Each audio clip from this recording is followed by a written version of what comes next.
भद्र देश के एक राजा थे जिनका नाम अश्वपति था।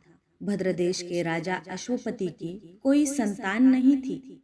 उन्होंने संतान की प्राप्ति के लिए मंत्रोच्चारण के साथ प्रतिदिन 1 लाख आहुतियां दी। 18 वर्षों तक ये क्रम जारी रहा।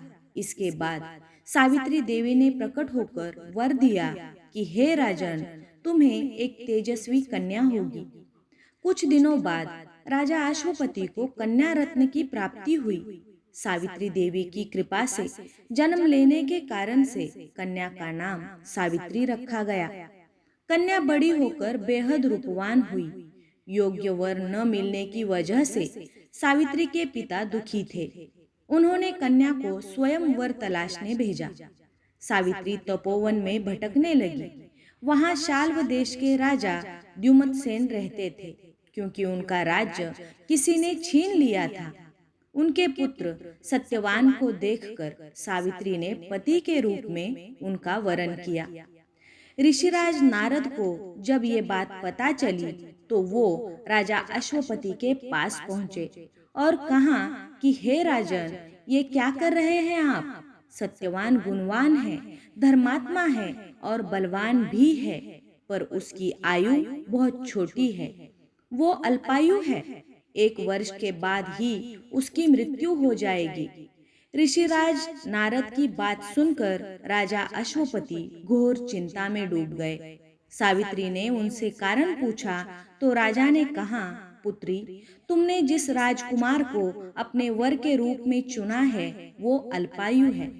तुम्हें किसी और को अपना जीवन साथी बनाना चाहिए। इस पर सावित्री ने कहा कि पिताजी, आर्य कन्याएं अपने पति का एक बार ही वरण करती हैं।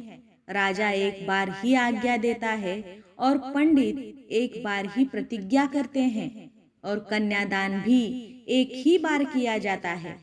सावित्री हट करने लगी और बोली, मैं सत्यवान से ही विवाह करूंगी। राजा अश्वपति ने सावित्री का विवाह सत्यवान से कर दिया। सावित्री अपने ससुराल पहुंचते ही सास ससुर की सेवा करने लगी। समय बीतता चला गया। नारद मुनि ने सावित्री को पहले ही सत्यवान की मृत्यु के दिन के बारे में बता दिया था। वो दिन जैसे जैसे करीब आने लगा, सावित्री अधीर होने लगी। उन्होंने 3 दिन पहले से ही उपवास शुरू कर दिया। नारद मुनि द्वारा कथित निश्चित तिथि पर पितरों का पूजन किया। हर दिन की तरह सत्यवान उस दिन भी लकड़ी काटने जंगल चले गए। साथ में सावित्री भी गई। जंगल में पहुंचकर सत्यवान लकड़ी काटने के लिए एक पेड़ पर चढ़ गए। तभी उसके सिर में तेज दर्द होने लगा।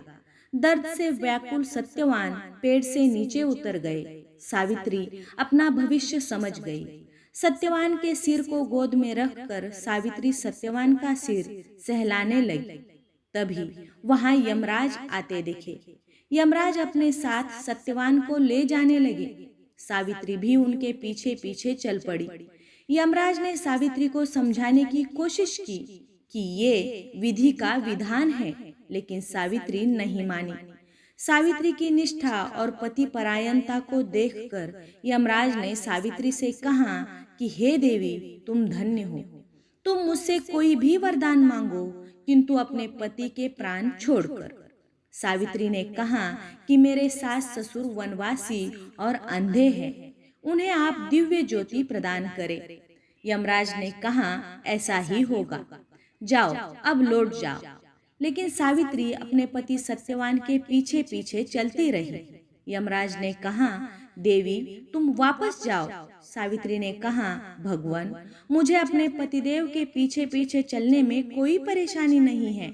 पति के पीछे चलना मेरा कर्तव्य है। ये सुनकर उन्होंने फिर से उसे एक और वर मांगने के लिए कहा। सावित्री बोली, मेरे ससुर का राज्य छिन गया है, उसे पुनः वापस दिला दे। यमराज ने सावित्री को ये वरदान भी दे दिया और कहा, अब तुम लौट जाओ। लेकिन सावित्री पीछे पीछे चलती रही। यमराज ने सावित्री को तीसरा वरदान मांगने को कहा। इस पर सावित्री ने 100 संतानों का वरदान मांगा। यमराज ने इसका वरदान भी सावित्री को दे दिया और कहा, अब मैंने तुम्हारी सारी इच्छाएं पूरी कर दी, अब तुम वापस चली जाओ। फिर भी सावित्री यमराज के पीछे पीछे चल रही थी। यमराज ने कहा, अब क्यों पीछे आ रही हो? सावित्री ने यमराज से कहा कि प्रभु, मैं एक पतिव्रता पत्नी हूँ और आपने मुझे पुत्रवती होने का आशीर्वाद दिया है। ये सुनकर यमराज को सत्यवान के प्राण छोड़ने पड़े। यमराज अंतर्ध्यान हो गए और सावित्री उसी वटवृक्ष के पास आ गई जहां उसके पति का मृत शरीर पड़ा था। सत्यवान जीवित हो गया और दोनों खुशी खुशी अपने राज्य की ओर चल पड़े। दोनों जब घर पहुंचते तो देखा कि माता पिता को दिव्य ज्योति प्राप्त हो गई है। इस प्रकार सावित्री सत्यवान चिरकाल तक राज्य सुख भोगते रहे।